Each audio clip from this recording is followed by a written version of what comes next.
محترم رحمت اللہ زہری صاحب، ایپکا کے UFC یونٹ کے بانی رکن حاجی خواجہ محمد صاحب، ورکر اسٹیشن اور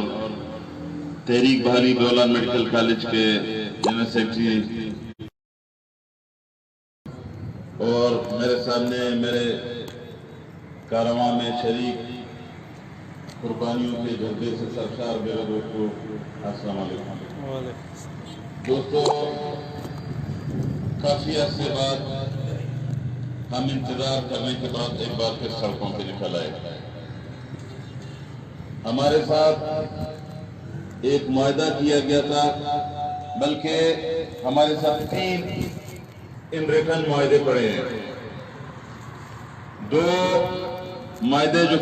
ان ریٹن ہے وہ وزراء کی طرف سے ہوئے، ہمارے دھرنے ختم کروائے۔ تیسرا چیف جسٹس کے انسٹرکشن پہ ڈی سی کوئٹہ،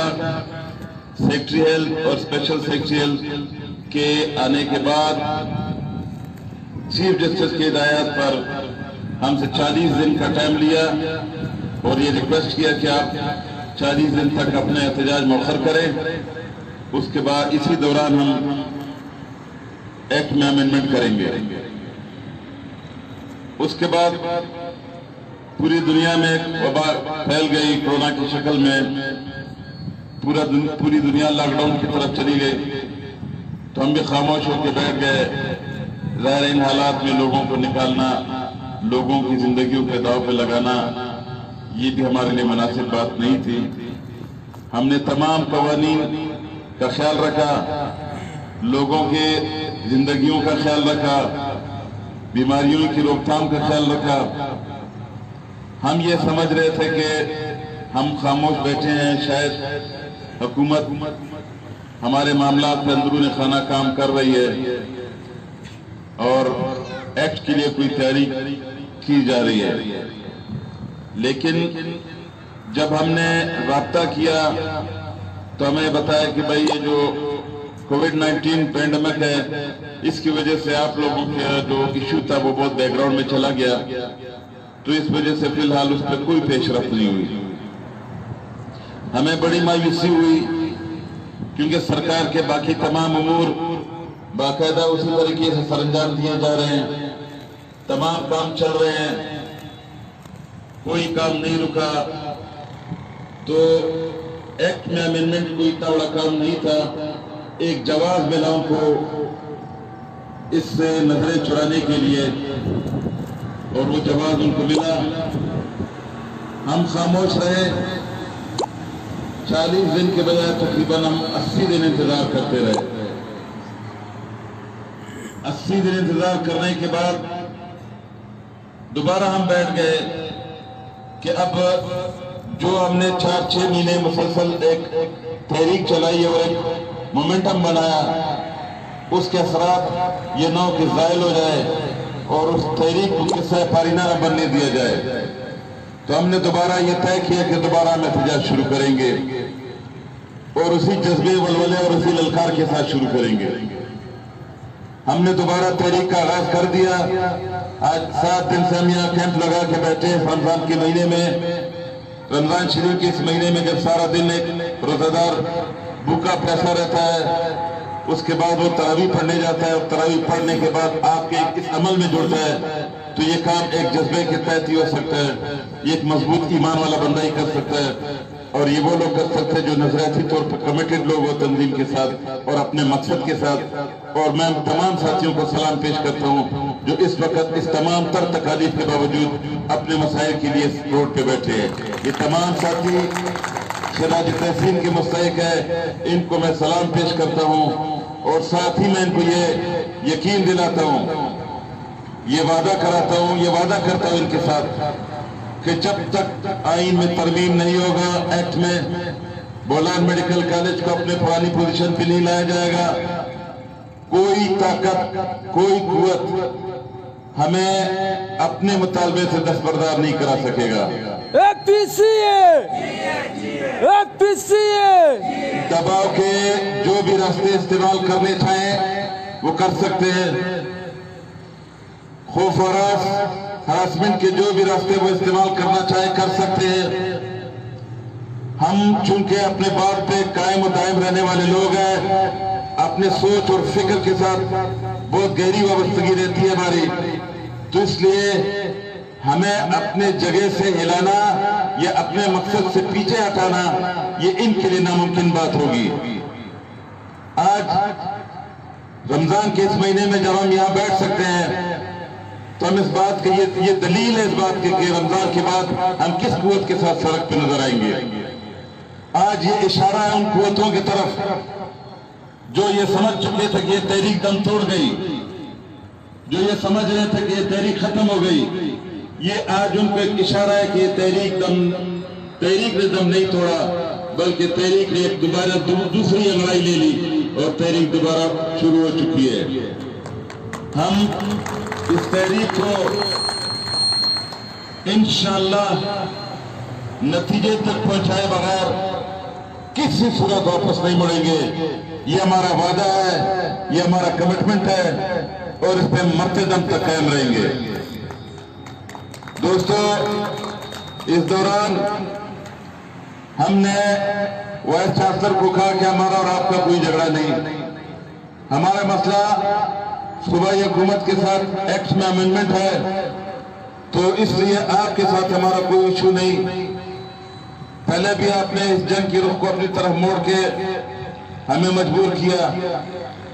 تو لہذا ہمارے اور آپ کے درمیان کوئی جھگڑا نہیں، ہم اپنا جنگ لڑتے رہیں گے، جو ہمارا حق ہے اس کے لیے، آپ اس میں مداخلت نہ کریں۔ انہوں نے کہا ٹھیک ہے، لیکن اب ہم یہ دیکھ رہے ہیں کہ وہ ہمارے اندر سے کچھ ایسے معاملات کر رہے ہیں جو ہمارے اندر ایک ناکام کوشش میں کہوں گا، ایک رفٹ ڈالنے کی کوشش کر رہے ہیں وہ، یا وہ لوگ جو مشیر ہیں جو یہ مشورہ دے رہے ہوں گے کہ شاید ایک آدھ اینٹ نکالنے سے یہ دیوار گر جائے گی، لیکن میں ان کو بھی دو ٹوک الفاظ میں کہتا ہوں کہ وہ اس غلط فہمی سے باہر نکل آئے۔ ہم آپ کو، اگر آپ کو بڑا شوق ہے اور آپ کا دل چاہتا ہے سینگ لڑانے کے لیے، تو ہم آپ کا شوق بھی پورا کر دیں گے۔ حاجی صاحب قدم بڑھاؤ، ہم تمہارے ساتھ ہیں۔ حاجی صاحب قدم بڑھاؤ، ہم تمہارے ساتھ ہیں۔ ہم ان لوگوں کو بھی کہتے ہیں کہ جو اس وقت کام کر رہے ہیں بڑے شائستہ انداز میں ہمارے تنظیم کو نقصان پہنچانے کے لیے، حالانکہ اس سے بڑے بڑے طالع عزمہ، اس سے بڑے بڑے لوگ پہلے آئے ہیں، بہت کوششیں کی ہے لیکن ناکام رہے ہیں، یہ بھی ناکام ہوں گے اور ہم سرخرو ہوں گے انشاءاللہ۔ آج اس رمضان میں جب ہمارے یہ لوگ ادھر آ کے بیٹھ سکتے ہیں تو رمضان کے بعد آپ اندازہ کرو کہ یہ کس قوت کے ساتھ اور کہاں جا کے بیٹھیں گے۔ رمضان کے بعد وہی اسمبلی ہوگی، وہی وزیر اعلیٰ ہاؤس ہوگا، وہی ہم ہوں گے، وہی روڈیں ہوں گی۔ پھر ہم چیلنج کرتے ہیں کہ اگر کوئی قوت ہمیں روک سکے تو روک کے دکھا دے پہ ہمیں۔ ہم نے اس وقت بھی آپ کو للکار کے بولا للکار کے نکلے، ہم نے للکار کے ہم نکلے اور بیٹھ گئے، آپ کے سامنے ڈٹ کے بیٹھ گئے۔ آج پھر ہم آپ کو بتا رہے ہیں کہ عید کے بعد ہم نکلیں گے، آج سے آپ کو ہم انٹیمیٹ کر رہے ہیں، آج سے آپ کو بتا رہے ہیں کہ ہم نکلیں گے اور بھرپور قوت کے ساتھ نکلیں گے۔ اس خوش فہمی، اس غلط فہمیوں سے نکل آؤ کہ یہ تحریک ختم ہو چکی ہے، اس تحریک کے اندر دوبارہ ایک نئی کروٹ سے جان پڑ گئی ہے۔ انشاءاللہ تعالی یہ تحریک اپنے اہداف کو حاصل کیے بغیر کسی صورت ختم نہیں ہوگی، یہ ہمارا آپ سے وعدہ ہے، یہ ہمارا اپنے رب سے وعدہ ہے انشاءاللہ تعالی۔ ہم کسی صورت سے پیچھے نہیں ہٹیں گے۔ ہم تمہارے ساتھ ہیں، ہم تمہارے ساتھ ہیں۔ یہاں ہمارے ڈپارٹمنٹل کچھ ایشوز ہیں، میں چاہتا ہوں کہ آج کے اس فورم میں، آج کے اس مظاہرے میں اس کی بات ضرور کرنا چاہوں گا۔ ہمارے 21 لوگ جو ریٹائر اور فوت ہو چکے ہیں، ان میں سے کسی ایک کو بھی واجبات نہیں دیے گئے، نہ ان کو گریجویٹی دی گئی، نہ ان کو ماہانہ پنشن مل رہا ہے، نہ باقی جو اس کے واجبات سے وعدہ کیے جا رہے ہیں۔ ہمارے وہ لوگ جو فوت ہو گئے ان کے گھر میں وہ انکم بند ہو گئی،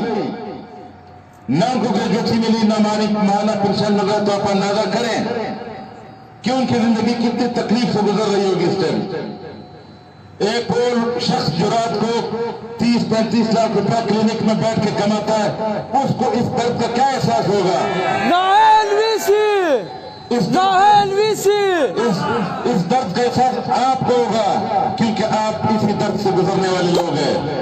آپ اسی طبقے کے لوگ ہیں، آپ اس کلاس کے لوگ ہیں۔ آپ کو پتا ہے کہ ایک غریب کے گھر میں جب اس کا انکم بند ہو تو اس کے گھر میں زندگی کتنی تکلیف دہ ہو جاتی ہے۔ آج ہمارے بابر صاحب، میں نام لوں گا، سپرنٹ ہمارے پورے دفتر کو اس نے سروسز دی، اس کو فوت ہوئے، انتقال ہوا، ان کو 1 سال ہوا، 1 سال سے نہ ان کو گریجویٹی دی گئی، نہ ان کا ماہانہ پنشن ہے۔ اب اس گھر میں کیا حال ہوگا وہ اس گھر کے لوگ جانتے ہیں اور ایک اللہ جانتا ہے۔ ہم دور سے اندازہ لگا سکتے ہیں کہ جب ہماری 3 مہینے کی تنخواہیں بند ہو گئی تو ہمارے حالات کس طرح تنگ دستی میں آ گئے تھے۔ تو جس کے 1 سال سے جس کے گھر کا فرد بھی دنیا سے چلا جائے اور جس کا انکم بھی رک جائے تو یہ کتنا ظلم ہے کہ اس کے ساتھ کیا جا رہا ہے۔ اور یہ کہتے ہیں کہ فنڈ نہیں ہمارے ساتھ، فنڈ کا ہمارے پاس ڈاکومنٹ پروف موجود ہے کہ آپ کے پاس کتنا فنڈ اویلیبل ہے، 2 ارب روپے آپ کو فنڈ ملا ہے، آپ کے پاس فنڈ پڑا ہے، موجود ہے، ہمارے پاس فگر پڑے اس کے، ہم ثابت کریں گے۔ آپ ہمیں بلائیں ٹیبل پہ فریق تیسرے کو بٹھائے، گورنر کو بٹھائے، کسی تیسرے فریق کو بٹھائے، ہم آپ کو ایویڈنس دیں گے۔ 2 ارب روپے آپ کو ملے، وہ 2 ارب روپے میں آپ ہمارے لوگوں کے واجبات کیوں نہیں ادا کر سکتے؟ لوگوں کے جو لوگ اپنی بیماریوں کا علاج کر کے آئے ہیں ان کے میڈیکل بل پڑے ہیں، یہ گورنمنٹ نے ان کو فیسلٹی دی، کسی نے ان پہ احسان نہیں کیا، انہوں نے اپنے جیب سے خراجات برداشت کیے، آج ان کے میڈیکل بل کو آپ نے روک کیا بیٹھے ہوئے؟ آپ کے پاس اس ٹائم 50 لاکھ روپے اس ٹائم آپ کے ساتھ پڑے ہیں، آپ ان کے واجبات بھی ادا نہیں کر رہے ہیں۔ آخر آپ چاہتے کیا ہیں؟ کس طرف لے جانا چاہتے ہیں ادارے کو؟ کرنا کیا چاہتے ہیں؟ کیا یہ آپ کے ذاتی پیسے ہیں؟ یہ آپ کو گورنمنٹ نے قسمت میں دیے، ادھر کام کرنے والے لوگوں کے لیے، ان کی تنخواہوں کے لیے، ان کے مراد کے لیے، ان کی گریجویٹی کے لیے، ان کے ماہانہ پنشن کے لیے، اسٹوڈنٹ کے اسکالرشپ کے لیے، ان سارے معاملات کو حل کرنے کے لیے آپ کو فنڈ دیا گیا، لیکن آپ فنڈ روک کے رکھے کیوں؟ ہم آپ سے سوال کرتے ہیں، ہم آپ کو چیلنج کرتے ہیں کہ ہمارے ساتھ ٹیبل پہ بیٹھ جاؤ، ہم آپ کو ثبوت دیں گے فنڈ کا، ہم آپ کو فگر دیں گے کہ یہ فنڈ ہے، اتنا خرچ ہوا، اتنا بقایا، اور یہ ہمارے لوگ جو ریٹائر ہوئے اور یہ جو فوت ہوئے یہ ان کے ڈیوز ہے، کیوں نہیں دیے جا رہے؟ پھر آپ کہتے ہیں کہ اب ہمارے ساتھ پرسنل ہو رہے ہو، آپ ہمارے لوگوں کے حقوق واگزار کر دیں، آپ لوگوں کے جتنے بھی واجبات اس کو واگزار کر دیں، ہمارا اور آپ کے درمیان کوئی ایشو نہیں رہے گا۔ لیکن جب آپ ہمارے ایک فوت شدہ ملازم کے گھر میں آپ کی وجہ سے فاقوں کی نوبت آئے گی تو یقین کرو کہ ہم اس کو برداشت نہیں کریں گے، ہم نکلیں گے، ہم ہر شخص کا گھیراؤ کریں گے، ہم یہاں کا بھی گھیراؤ کریں گے، ہم وہاں کا بھی گھیراؤ کریں گے، جہاں جہاں سے ہمارے مسائل دبائے جائیں گے وہیں پہ ہم اپنے قوت کا مظاہرہ کریں گے، اور وہ راستے روکیں گے ان کو بھی چین سے سکون سے ان کی کرسیوں پہ نہیں بیٹھنے دیں گے۔ جب میں تکلیف میں ہوں گا، میرا ایک ورکر تکلیف میں ہوگا تو کرسی پہ بیٹھنے والا افیسر یا کرسی پہ بیٹھنے والا بااختیار شخص کسی طور کی سکون سے نہیں بیٹھ سکے گا، اس کو بھی اسی طرح تکلیف کا سامنا کرنا پڑے گا جس تکلیف سے میرا ملازم گزر رہا ہے، جس تکلیف سے میرا مزدور گزر رہا ہے، جس تکلیف سے میرا اسٹوڈنٹ گزر رہا ہے، اس تکلیف کا سامنا ان کو کرنا پڑے گا۔ ہم ٹف ٹائم دیں گے ان کو بھی، یہ ان کی خوش قسمتی سمجھے اور دنیا کی بدقسمتی سمجھے کہ ایک وبا پھیل گئی اور اس وبا میں ان کو سپیس ملا، اور سپیس کے دوران خاموشی آئی، اور خاموشی کے دوران انہوں نے خاموشی کو یہ سمجھ لیا کہ اب یہ تحریک دم توڑ چکی ہے۔ میں ایک بار پھر وائس چانسلر صاحب آپ کو، گورنر بلوچستان، وزیر اعلیٰ بلوچستان اور تمام ان قوتوں کو جن کے ہاتھوں میں فیصلے کرنے کے اختیار ہے ان پہ واضح کرنا چاہتا ہوں کہ اگر ہمیں انڈر اسٹیمیٹ کیا گیا، ہمیں نظر انداز کیا گیا تو اس طرح تحریک چلائیں گے